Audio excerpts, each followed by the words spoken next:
Thanks for tuning in to The Lime. I'm your host, Ra. And Ashel. And we are giving everything Caribbean culture. Yes, and if you tuned in last week, we had a pretty interesting topic. We talked about spirituality and religion. So for this episode, we're actually spicing things up a little bit. Ooh, watch how you... Ooh. Spicing it up. Spicing it up. So we are sitting here with none other than two amazing guests. But of course, I would love for them to do the honors of actually introducing themselves. So ladies, go first. Hey everybody, my name is Olenike Osi. I am the founder of a store called Goddess Detox, as well as Selfish Babe, which is a self-love app that you can find in the Apple Store and the Google Play Store. Welcome. Thank you. Peace and love. My name is Jordan. I am the owner of Revive Movement, which is a movement-based therapy business, amongst other entrepreneurial endeavors that I'm currently in. Cool. Nice. Cool. Welcome, guys. Thank you for joining us. We are spicing some things up this show, so we definitely want you guys to be transparent. We'll take it from one end to the other, so we're open to hearing everything. Mm-hmm. So today, if you aren't familiar, we are spicing it up again. We keep saying that, but we're spicing it up because we're talking about love, right? Love, yes. Love, relationships, all types and all different differences. But before we actually get into the topic, what's in your cup, Ash? What's in your cup? Well, you actually do the honors because Miss Bartender, you made these drinks. Yes, I did make these drinks. In fact, I did. So today we have LoveIn Di House. You know, that's a phrase that we say in Trinidad, especially in the Laventille region. LoveIn Di House. It's actually a take on a sex on a beach. So inside of our cups, today we have some rum, some peach schnapps, which is a peach flavored liqueur, and then we also have some cranberry and orange juice. And to give it even more of a little flair and Caribbean twist to it, we actually have some fresh pineapple and coconut nectar inside. Yes, yes. Well, cheers. Thank you. Cheers, drink up. So, tell me what you think. Good. Sweet. Good. It's sweet. Yes. It's not a lot, but it's enough to get you in that Absolutely. zone. Absolutely. So let's start it up then. Let's get in the zone, Ash. So, yes, we are talking about love and relationships. Mm-hmm. Let's talk about a little bit about your journey right now in your love life. Talk about any relationship you might be in. Let's kind of talk about what you guys have going on. Okay. You first. Yeah. All right. So I am polyamorous. Oh, wow. So I have multiple partners. Currently have three, four-ish. Trying to one's in the air, trying to be declared. So it's beautiful. I started my polyamorous journey this year, January, and yeah. So it's what you want, the full details. Or just tell us a little bit about what actually started you on that journey. Ridding myself of the possessiveness, of selfishness, and just allowing everybody to have their freedom and truly be happy. Okay.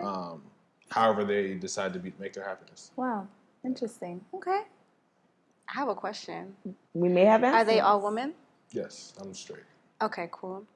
Very straight. And then my other question is jealousy. In your polyamorous journey, have you felt like jealousy has come into play or no? Definitely, yeah. Okay. How have you dealt with that? Realizing, I actually text one of my partners this, realizing that each partner is not responsible for my wants and needs in that very moment that I feel them. And that, they will, especially they may have other partners or other things that's going on, and that they're just being present.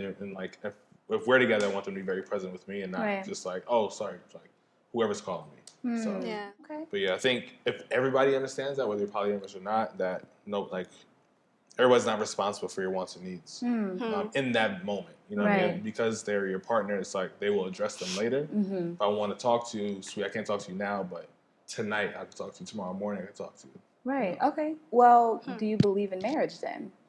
I do. I don't know if I'm going to get married. I support people getting married. I'm still trying to figure that out for myself. Gotcha. With how the history of marriage and all that. So I'm still trying to find that out for myself and my partners. Okay. Yeah. Okay. Oh. Interesting. That was a good surprise. Yeah, so that was a really good surprise. So I'm currently in a relationship. I'm in a relationship with a woman. And this is my first time ever being in a relationship with a woman. I felt like I've always been attracted to women since I was younger, probably like 13, 14, but I never like made the move because it's just not something I made. And then also, my mom's very Christian, and it wasn't like she said, I mean, it's kind of implied. Don't, Yeah. have same-sex relationships. And so even throughout college, I may have had the inkling to be attracted to women, but just never journeyed there. And so when I originally had come to Atlanta, I had came up to Atlanta 3 years ago with my then boyfriend. And when we were in the relationship, at one point in our third year of being in a relationship, I had brought this to him, and I was like, I'm still very much so attracted to women, and I want to still explore this. Although we are in a relationship, this doesn't mean that this has like magically crossed off my list. Like, okay, we're in a relationship, and it doesn't happen anymore. So we had some, back and forth on it, but eventually he was open to it. And so I started dating a little bit, or like telling him about certain women I had crushes on, and then eventually I had gotten into a relationship with my girlfriend. And at that point, I was exploring polyamory as well and learning about it. And there's this woman named Yvonne Whitney she classifies herself as a sex doula, and so she was talking about how she has been married for probably 10 years now, and she noticed that she had crushes on women. And her husband at the time was the one that wanted to explore polyamory at first, and she said, like, hell no. But then eventually she came back to him and said, I want to explore this, but with women, and he was totally open. So she was actually the first Black woman that I've heard about dating women as also dating women while being married, because for me, I haven't heard of that. But when I think about polyamory and I think about people having multiple relationships, for me, it makes sense. Just because when I think about like monogamy and I think about marriage, for me, my personal beliefs is like, okay, get married and only have sex with this person for the rest of my life, and that's that. I can see myself having a partner for the rest of my life and being that one partner, but I honestly see myself engaging with other people eventually, and I think that's just because of my nature as well. So it's something that I'm exploring, but now I'm at a place where I'm not necessarily looking for another partner, but I'm open to ethical non-monogamy. And for me, it's that idea of like, we can have multiple relationships, or maybe I'm with a partner that doesn't want multiple relationships, but the basis is that we have open communication. For me, what I like about ethical non-monogamy or even polyamory is the fact of honesty. That's really honestly, it's honesty. I think that when we talk about monogamy, my personal opinion, I think that a lot of people are lying. I think that a lot of people are lying, saying, I only want to, have sex and be with this one woman for the rest of my life, and I never look at other women, and that's it. And even on a woman's part, I never look at men, and that's it. And I'm just like, but really, like, we're human. Like, I don't really believe that. Like, I don't. So when I was talking to Jordan, I was like, well, how did jealousy come up? Because for me, I know I would be jealous, and I think that's a human, a human emotion. So I just want to know how you dealt with that or how you deal with that. And so at one point I was dating my boyfriend and girlfriend, but then I decided that I wanted to move on from the relationship from my boyfriend.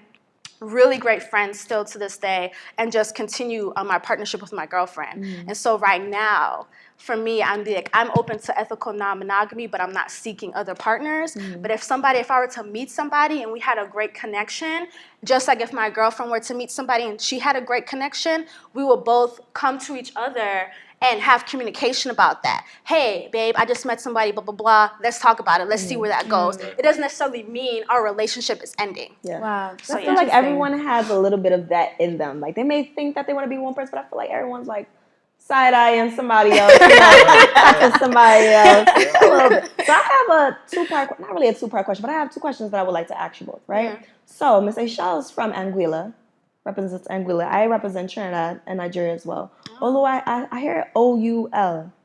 Oh, for my name? Olenike? Yes. Are you Nigerian? So I am Jamaican. My parents are both Jamaican, born in the States. My African spiritual name is Olenike Osipowale. Olenike is, this child, our riches and wealth should be pampered, and Osipowale means the chief has returned. And so I practice something called Ifa, an African spiritual practice called Ifa. And so ancestral line-wise, Yoruba is the descendant. That's what I'm from. But I've never went to Nigeria, want to go, But that's all I know is that I have ancestry in Nigeria. Nice. Yeah. Nice. See, we gotta go on a little birthright. Oh yeah, definitely. And what about you, Jordan? What's your background? Cultural background. So I'm American born, but both my parents are Jamaican. Okay. Yes. And so piggybacking off of that, it's so interesting hearing about your journey dating multiple partners. Growing up in a Caribbean household, we tend to grow up pretty strict. Yeah. So what type of challenges did you guys maybe face with coming to your parents and saying, hey, mom, hey, dad, look, this is what I'm interested in. This is what I like. Yeah. Or have you done that Yeah. yet? So yeah, They're probably watching right now. I took the step to have the conversation with my mom. Ma, I love you. So we're in the car driving, and we're upstate. We're driving to the Bronx. So it's like just me and her in the car. I was like, okay, it's an opportunity here. Okay, I can take it. I'm gonna take it.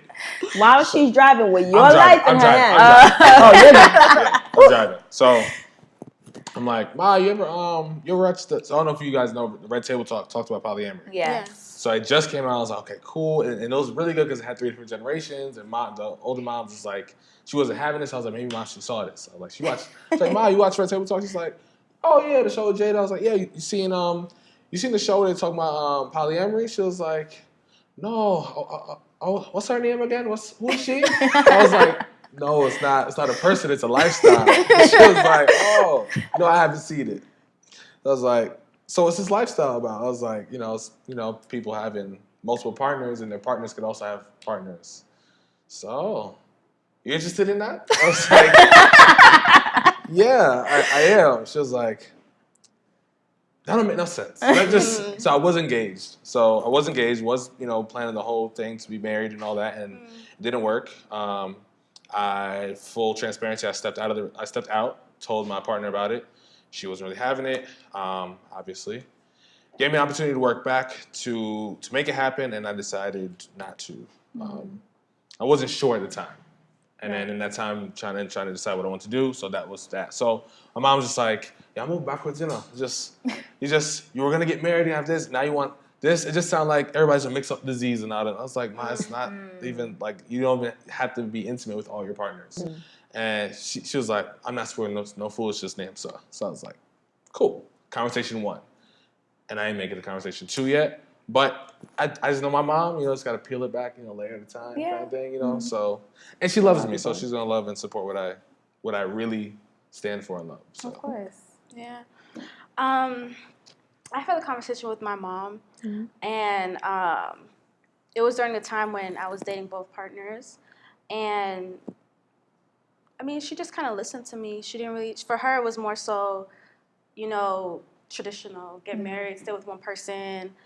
And she's not married herself, but it's just like, that's just the view. Like, you just be with one person, or if you're not, then it's like, isn't there going to be a whole bunch of jealousy? That was kind of like her main thing, but it wasn't really like a back and forth. It was just like, the traditional, that's the way relationships are, and to kind of keep it that way. But now she knows I'm just dating my girlfriend, so yeah. Good, nice. So I hear us talking a lot about the jealousy and possibly double standards and such. How would you all describe your love languages? I know mine is words of affirmation. So I really love when my partner is sweet on me and, just kind of builds me up. And then I also like physical touch because I'm very touchy-feely. So I enjoy that as well. And I think physical touch also coincides with quality time, because I don't know how you can touch and not spend time. Right. So those are like my top, because I really enjoy those. Yeah, the love I like to receive is definitely touch, and also I'd say probably gifts is what I like to receive, but giving is touch, physical touch as well, and also I say physical time, quality time. Yeah. So that's something that kind of not ticks my brain, but like, so the gifts aspect of it, right? I don't really understand the gifts aspect. Let me know what the gifts aspect is for you. That love language. Yeah, I just like to receive gifts. Like, it's like Christmas is like, woo, like it's like the best time ever. Get you excited. Yeah. Get you going. I like random. I like things. I'm working on this Forgot the word. The limited, non-materialistic, and just what's the word? Anyway, but I like things. So Lululemon is a brand I love, and I wear a lot of their clothes. So if you get me something from Lululemon, I'm like ecstatic. I'm like, oh, you love me, because it's not exactly right? Yeah, like That's you really serious. love me, yeah. Okay. They So- spent money on you. Yeah, right. Okay. Lululemon is like not like TJ Maxx. You can't just get some $10. You got a little sugar baby over here, y'all. Sugar baby stuff. Hey, looking for Polyamorous. sponsor. I can make room for you. So with that being said, you like to receive gifts, or do you Yes. also give gifts as well too? I do, but it's not. I would say I'm better at spending quality time than I am giving gifts. Gotcha. Okay. All right. Rob, what's your love language? See, I'm a tricky one, honestly. Like I like touch, but to a certain extent. You can't be all touchy-feely on me. Know that, y'all. You can't be touchy-feely on me. Like I have sensitive spots, so once you start touching me, it's gonna. I'm gonna either tell you to stop or I'm gonna tell you to keep going. But outside of that, I just love quality time. Like you really get to learn more about the person when you spend quality time. Apart from getting gifts, apart from talk, apart from like any other love languages that there are, I personally believe that you really can honestly understand a person deeper if you're just having that linguistics being thrown back and forth. Definitely. Okay. And for me, I would say mine is words of affirmation. I love to love. I love to love my boyfriend. I love when he loves me back. I'm the type of person, I'm very sappy, and he's going to be probably agreeing with me right now, but I'll send like, good morning, babe, messages, and oh, I'm thinking about you, babe. Oh, I miss you. So that's me. That's all me. I'm a very emotional person, and I'm in tune with my emotions, and I like to express that through my words. So. That's cool.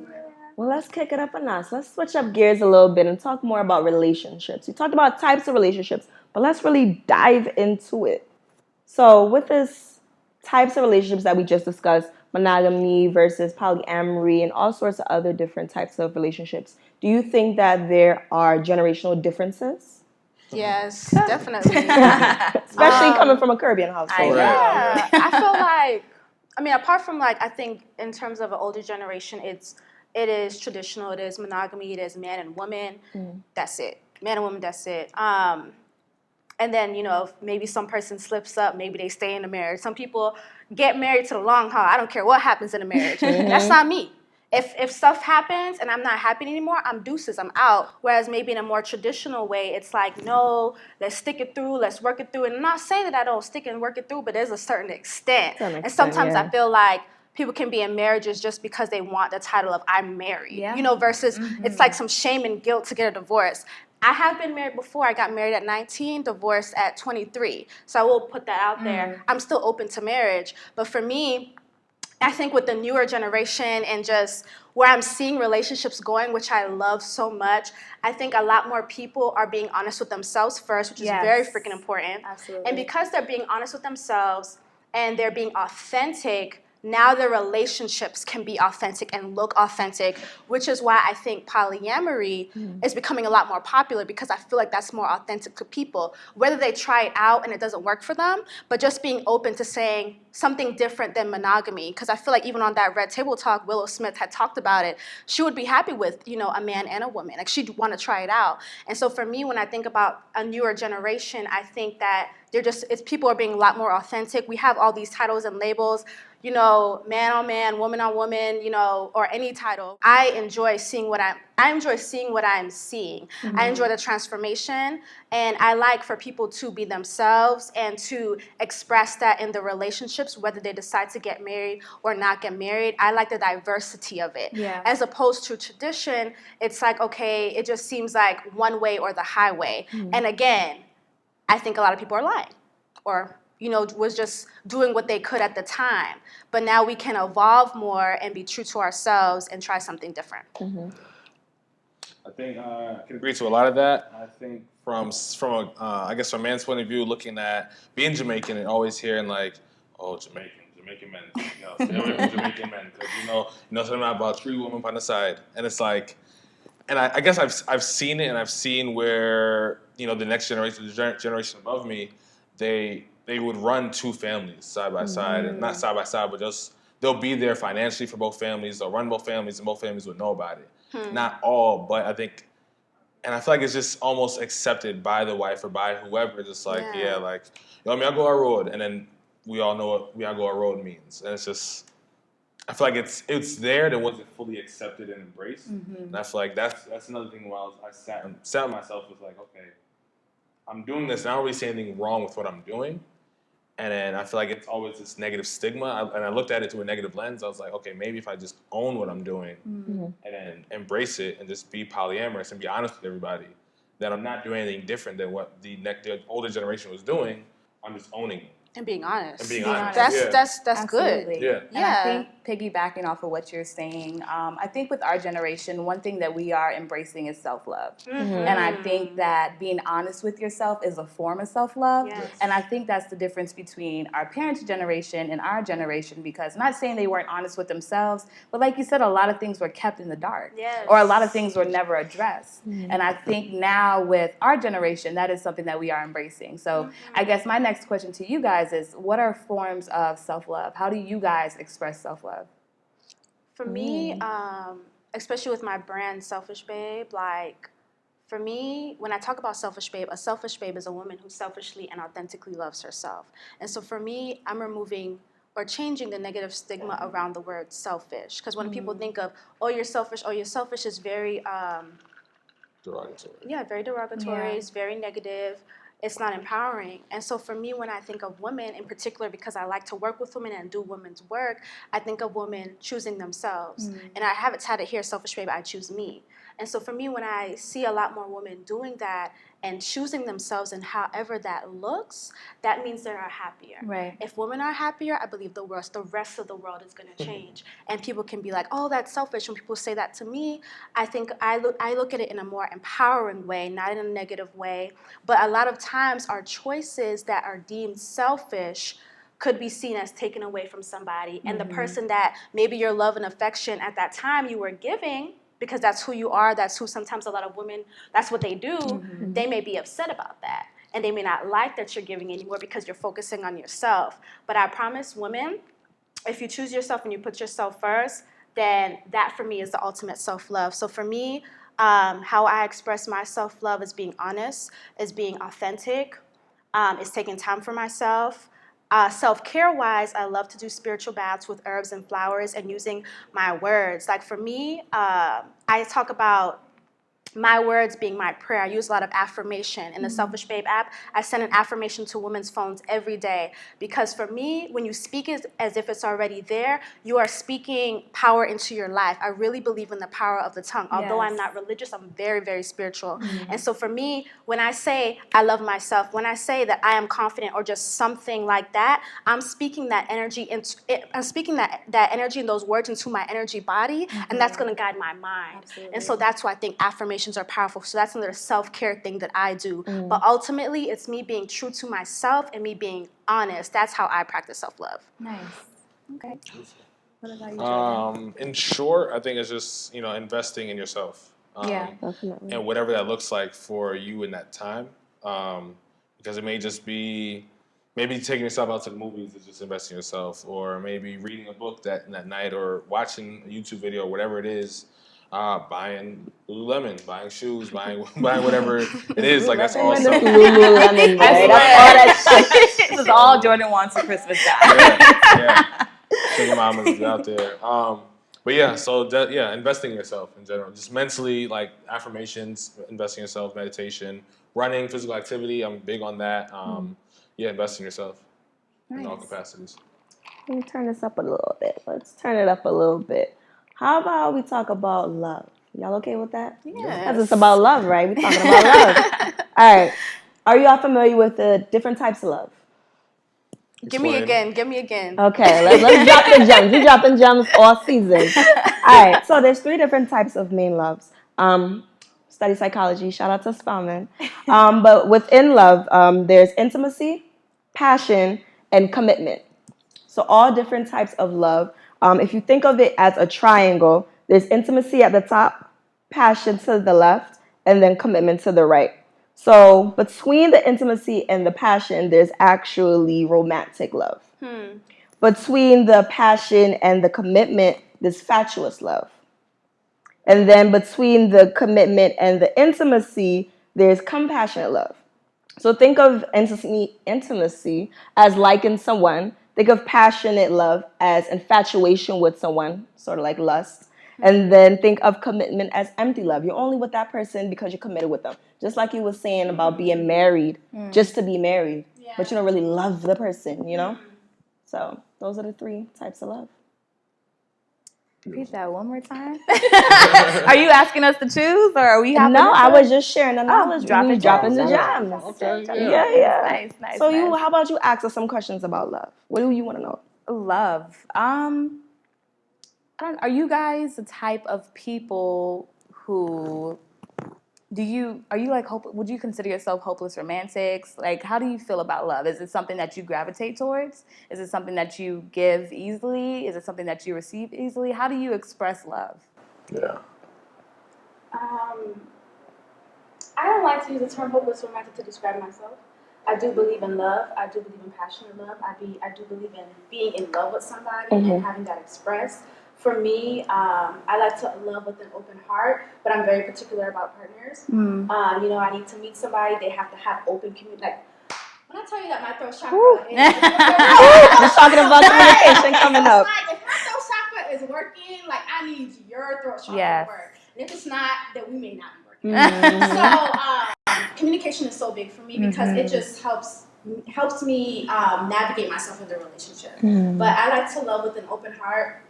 Just because, like, what I'm learning, even through movies and just life, is like, we're so blessed to have life. Right. And I want to enjoy it and fully experience life. And for me, I feel like if we're loving with closed hearts, that's not a full expression of life.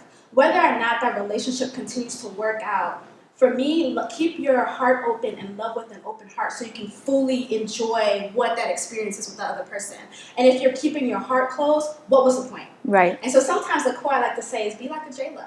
She's always loving. She's always loving. She always loves. And if she gets me remarried, she's open to getting remarried. But she's loving again. So love like J-Lo. Nice. Love like J-Lo. Cool. And I think, I move with love with everyone. I feel like I love everyone first, and then until you prove like that you're not worthy of my love. But I'm definitely gonna move with love. I think everyone's my brother and sister, so I'm gonna love them like so first, and then if I feel like they betray or just prove themselves not worthy of my love, then I'm just gonna not love them. I'm just gonna shift my energy and maybe share less love with them. I'm definitely always sharing love with everybody. Gotcha. But you want to cut somebody off if they need to be cut off. Shift. I want to say. Shift. Not cut. Shift. Well, I feel like we always have so much great guests. Like, I just want to learn more about them. We might have to do another part. Always a part 2, y'all. Always a part 2. There's always a part 2. And next time it'll be a little bit spicier. We can talk about, other things. The real stuff. Adult things. Well, how about we close it out with a game? Cool with that? Yeah. Yeah. Let's do it. So, Aishal and I are going to give a couple of scenarios. And immediately, whatever comes to your mind, you all are going to say what the red flags are, okay? So this topic is red flags, red hearts. So Ms. Aishal, let's give us the next scenario. Yes. So think about your first date or a first date with somebody in general, whoever. Tell me a red flag. What would be a red flag that you would notice on a first date, whether it be a guy not opening the door for you, your partner on the phone the whole time texting while you guys are at dinner, somebody not being as affectionate as you are, if you lean in for a kiss and they pull back. Like, tell me some red flags. Attitude towards the waitress or host or, immediately. Tip your bartender, please. Shacking up. Turn off the lights. What do you mean? Not turning off lights? Like, no, if you want to turn off the lights, no, turn off, because... I like turning For me, I like to see. I'm a visual person. I like to I want to see everything. Yeah, I want to see a reaction. Oh, are you talking about intimacy? Oh, turning off the lights. Is that what you're talking about? Yeah. I think that's what he was. Shacking up is living together. Listen, y'all. I'm frugal. Part two. I'm turning off lights, trying to save money. You talking somewhere else? Oh. I got you. We here now. Living together. Yes. Oh. We on 2 different levels. He's on part 2 already. Yes. We'll meet you there. Sorry, my bad. You spit in the sink before you, like, if you're brushing your teeth and you spit in the sink before running the water. It's just like, it's such a big pet peeve. But it's like, run the water first and then spit in the water. Just, Sitting there. yeah, because then it's just like, yo, yeah. Okay. For me, cleanliness is a thing. Like, you can't be too Yeah. Yeah. Yeah, I'm the same way. Yeah. All right, red flag with cheating. What do you mean? Like if I found out that you were cheating? Yeah, what are some red flags if you've ever been cheated on? What are some red flags that led you to believe someone was cheating or finding out somebody was cheating on you? I don't think in my adult life of relationships that I've been cheated on. Okay. I don't think I was. If I was, they were good, and so was I. I don't know. Like, I'm not sure. I think for me, it would probably be like just lying about it. Like, just be honest. Like, Yeah. listen, just be honest. You cheated? Cool. Yeah. Move on. Mm-hmm. Or Honesty, continue for together, sure. but yeah, I'm not like that. All right, relationships with other people. For instance, you're in a relationship with someone, with your partner, but they have relationships with other people, like their mom, their friends, all different type of people. What are some red flags? For instance, if a guy is too much with his mom, that he's like a mama's boy, okay? Yeah. We don't want that. That's a red flag. That would be a red flag for me. Mama's boy? But Okay. you know, it just depends on like how.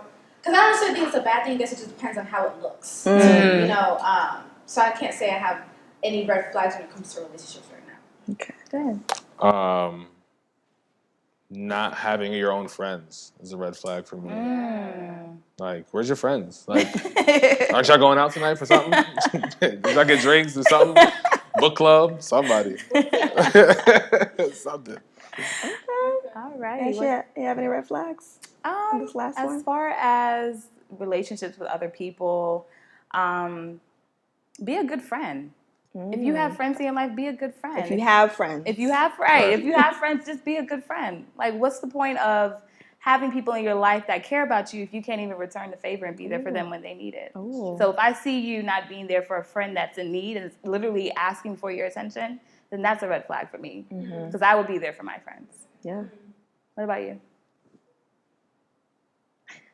Just that mama's boy. Don't be a mama's boy. No mama's mine. But yeah, we had a really good talk. Part 2 was needed. We need to dig a little deeper to your level. Yeah, right. Apparently I wasn't there. Right, yeah. Just What's your red flag for that? Yeah. Well, cheers, guys. Cheers, You did cheers. it. And thanks again, Ra. You're welcome. Spotlight. We have a GCSA spotlight. CSA spotlight for Yes. GCSA. So as we mentioned before, each week we want to highlight and put a spotlight on some of the Caribbean student associations here in Georgia. And actually this week I want to highlight Georgia Caribbean Student Alliance. I am actually the vice president and one of the co-founders for this organization. So for those of you that don't know what GCSA is all about, basically we are the umbrella organization of all Caribbean student associations here in the state of Georgia. So we're pretty much over UGA all the way down to Valdosta. So check us out, GCSA Inc. on Instagram, Georgia Caribbean Student Alliance on Facebook. And then where can they find us? Of course, you guys can follow us, as always, at watch_DLime, DILIME on Instagram. Follow us, of course, as well at Caribbean Life TV on Facebook and Instagram, and then Caribbean Life TV Global on YouTube. And that's a wrap. That is a wrap. Thank you guys for liming with us, of course, for another Friday. And of course, stay tuned. We will have another exciting episode coming your way next Friday. See y'all. Good night.